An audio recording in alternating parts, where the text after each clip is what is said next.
welcome to Why Fit Presents Beyond the Aesthetics. This is episode 2. Today I've got the lovely Jahreen with me. We're going to be going for a workout, having a chat, discussing all things being fit over 40. So we're going to do a warm up. Then I'm an advocate for training upper body. That's good. So we've got to do some press ups, some pull ups maybe. Okay, if they've got a band, I'll do it. Okay, pull ups. My favourite exercise to do is deadlifts. So we've got to do deadlifts, and then I'll pass it over to you. Whatever you want to do. Oh wow. Okay. Let's see. All right, I'll get to it. I'll think once we get there. All right, let's go. So ready? Yeah. Oh, close. I love doing these. They're so good for mobility.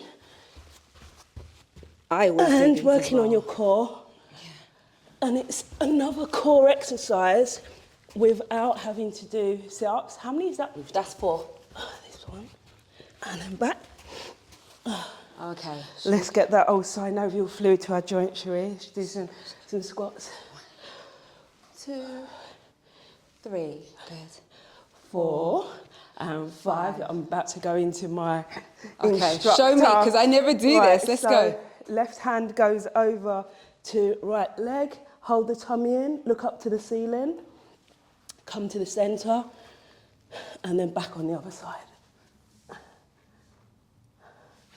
That should feel good. You're going to do it again? Yeah, that felt nice actually. Let's go again. So up in the air. Okay, reach round. Hold the tummy in. Look up to the ceiling. And then back to centre. Reach round. Do the other side. Okay. That feels good. Okay. Yeah. Yes. So tell me, do you do lady press ups? I do lady press ups. Okay. As discussed, the girls are under the muscle. Okay. So I have really struggled with getting them. I would say when I do it, it just feels really uncomfortable. Okay. Prior to the procedure, I was always doing them, but since doing it, no. Okay. Cool. I ain't trying to go back. So I'm going to do lady. Okay. That's actually good for people to see. Yeah. So you doing a proper lady press up and me doing They're not lady press ups. They are lady press ups. They are. Like, you should be... The thing is, it's just a plank moving your arms. Babes, no, it's not. My boobs are telling me something else, but let's go. I've got them too. No. Are yours under? No, over. There you go. That's what I don't like. Let's do what we're doing. Right, okay, let's go. Cool. So I started doing 100 press-ups a day. I remember that. Back in, I think it was in October, and I haven't looked back. Okay, I remember that. How many going for? 10. 10? Girl, we ain't here to work out. Like that. I don't know what you're trying to do. Oh, that feels so good. Okay. Perfect. So yeah, as we were saying before, working upper body and making sure that you're strong in our age group is so important. It really is. It really is. Now that, and we've both been on Instagram for a while. Yeah. So now that we've processed and you've seen, I wouldn't say generations, but years of people kind of come and go, you see who the real ones are. 100%. You see who the real ones are. You see the longevity, you see the change, you see the maturity in the way people train. Some people mature, some people kind of stay the same because obviously it's a marketing game and it works for them. But I also see that the once younger woman watching their goals and them not complaining but expressing how different things are for them. I kind of got onto Instagram late anyway. I was already in my 30s. I was already old for Instagram when I got onto Instagram, but it's interesting watching people kind of evolve. As we have evolved, because I can say and we were talking about this earlier, last year was probably one of the worst years of my life. And I've always trained. I've been training since I was early 30s. I'm nearly 48 now. And for one, I thought that I could always out-train a bad diet because I had a relatively good shape. Yeah. If I overate, the aircon's come on, it's needed. If I overate, I knew that if I did a bit more cardio, it was going to be fine. I kept my shape, but last year, the shape went. I was still teaching. That makes I was both still, of us. I was still teaching. I was still training, and it's like, what's happened? Yeah. Nothing. I was doing everything the same, but nothing was changing. So, coupled with the fact that I was going through undue stress, my memory was horrendous. The brain fog. I felt like I was losing my mind, and I didn't know who to turn to. And then the little bits started to click, yeah. because you don't think it's perimenopause. Yeah, you think, I need to fix my diet, I need to do this, but not putting all the pieces of the puzzle together to actually realise, oh, actually, Jahreen, you're nearly 48, you're going into you're deep in perimenopause. Yeah. Deep. And when you look back, it's thinking, that time when I was really, really stressed, or my whole, I've had times where I've almost felt suicidal, and it's like, that's the perimenopause, but no one talks about it, you know? Because I wasn't having the hot sweats, it didn't dawn on me that that's what it was. Yeah. So I changed everything. Changed the way I eat, changed the way I train, changed everything, and I'm a year on, literally probably today, that I am now like this, as opposed to what I was before. Yeah. What's it been like for you? Can we ever sit down while we're doing this? Can we do it? Can we sit down? You want to sit down? So basically, I was the same. So as I've publicly documented, my dad died, and that shattered my whole existence. And again, for the first time, just like yourself, I started to notice a bit of weight gain, but I was like, my routine's out of sync. I'm caring for my dad, and then everything was, change jobs. And then I thought, it's just me being inactive. It's nothing crazy. Had a bit of a health situation. I also have uterine fibroids. Okay. Which and is I've also got endometriosis. Yes. So that I got diagnosed with that.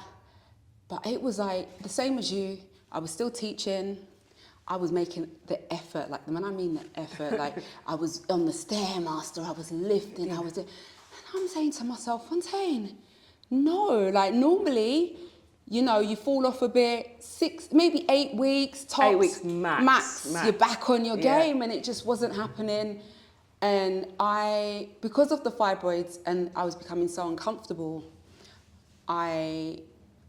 when I was online one night and I saw this Jamaican lady talking about treating uterine fibroids. And I was like, oh, not another story. Anyway, I purchased her ebook. Okay. I got the ebook, and it meant me changing a lot of things in my diet, things that I weren't used to. So all the normal foods you eat as a so-called fit girl, at the time, at one point, considered myself a mini bodybuilder, all of that had to go. Okay. How did you change? Sorry to interject, because my mind's doing 101 things. What did you have to change? What foods are you talking about? I reduced meat. Okay. Processed, all processed foods, like most processed foods, starchy carbs. Yeah. I was, I had to go back to like a primitive, African Caribbean primitive way of eating. So I could have yam, I could have green banana. People don't know this. I don't think they know, but green bananas like gluten-free. Yeah. Like real sweet potatoes, not the ones in Sainsbury's, the ones that you buy. So I was spending a lot of money on organic foods. I was eating fish. I cut out all sugar, as in sugars, as in the sugars that I would add. Like I was at work adding, drinking tea. Like I never used to drink tea. Yeah. Got into an office, suddenly I'm drinking tea and eating biscuits. Like that's wild. But anyway, I'd done that, and within, I'd say the first 4 weeks, it was like someone had put a pin in a balloon and the fluid was just dripping out. Like I was just deflated. Like I was so inflamed. Yeah. And I was like, okay. But I wasn't even thinking about the results so much of my fibroids at the time. I was like, damn, that water weight needed to go. Yeah. So like the first kind of 7 pounds went pretty quickly. And then over time, I just I stuck at it. I also pulled back on lifting. Right, okay. I know. So what it was, cut the show, take me out, cut the show. So what happened was my food intake had dropped. Right, okay. I couldn't lift the way I was lifting.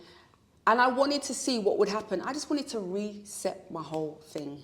So I was doing lots of low impact. I stopped. I even pulled back on my classes a little bit. Lots of low impact workouts. And I say lots of low impact, I was walking. That walking pad got put to work. And I focused mainly on nutrition and just trying not to be so stressed out. Oh my God, that is the key, stress. Like when your cortisol levels are high, you're going to retain weight. That belly, like cortisol belly is a real thing. Yeah. So, and I hate to say our time of life, managing stress is so important. But what you've said there with regards to nutrition, that is everything. That's what, as much as I've changed how I train, fixing my diet and cutting out the starchy foods, the bread, the rice, the pasta, and eating whole foods, not because it's a diet, because that's how we should be eating. Yeah. I prioritise protein now, you know, we need it. And if women just understood that you don't have to be a statistic and have a middle-aged spread. You don't. You need to build muscle. That is a fundamental... I get so passionate about it that if people just knew how important muscle was, that they would lift. I lift like my life depends on it, because it literally does. I know I'm a Leo and I know I'm a drama queen. Jesus Christ, but yes. You have to lift like your life depends on it. You can lose up to... You lose between 3 and 8% of your muscle mass up to the age of 30. Then after 30, it rapidly increases. Yeah. Coupled on top of that, us women have to deal with the loss of bone density. So you're literally withering away. Yeah. So it becomes like, as it says, beyond aesthetics. Yes, when you lift, when you are exercising, you're going to look good. But equally, we need it. We need it to survive. Most people that I'm going to go way off on a tangent, but insurance companies know that if you fall over as an older person and you break a hip, not long after you are going to die. Yeah, 100%. It's a fact. 100%. Why are you going to? Why? What is the reason behind that? Because you're not strong. Because you haven't built muscle. Because you haven't worked on your balance. This isn't about having a slim waist and a fat booty. This is about being there for our families when they need us, you know? So, yeah, rant over. That's all good. Build muscle. Lift heavy. You'll be glad to know Lift that I'm heavy. lifting weights again. Lift heavy. Very heavy things. Yeah, no, you'll be glad to know I'm back. But a part of that was because I changed my nutrition so much. I didn't have the energy. Okay. I just didn't have the energy. I lifted what I could, but I just didn't have the energy to push. And in my mind, if I'm not lifting what I was once lifting, I don't want to pick it up. Yeah. Like I'm like, I don't want to do 50. I don't want to do 60 kg deadlifts. Like I want to do the 100. Like I'll be going to the gym. Like what am I doing? But at the same time,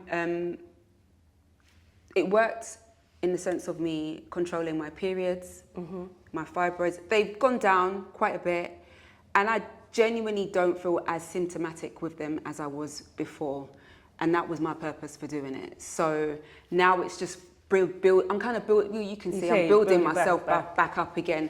And I think alongside grief and everything else, that was just a whole different space. And also when you said with the cortisol and stuff like that, I was watching someone the other day saying, oh, it's a buzzword. And I hate when people say that, because I feel like the more we find out about ourselves, the better it is. Of course it is. It's real. Knowledge is power. Yeah, so it's you can real. Fix things. You know, we don't have to accept the status quo of what's gone before. We're moving forward and we can change things. We don't have to, like I say, be a statistic of what our parents have been through that didn't tell us. Why do women not tell each other this? Why don't we talk about it? I don't know. Like, perimenopause can start in your 30s. So when you're going up and down and you're you think you're losing your mind, and you go off on a rant or whatever, and you think, oh, it's just my personality, I'm having a bad day or whatever it is. You could be, if we knew then, we could make the changes then, so that the transition going into perimenopause and menopause after can be so much smoother. Yeah. And a lot of the symptoms everybody's journey is going to be different, I know. But a lot of the symptoms can be alleviated by lifting heavy. And going... She ain't gonna let you slide on this one, girl. Lifting heavy and working out. It's a lot of the symptoms. So on that note, are we going to lift some heavy Let's go things? do something. Let's go.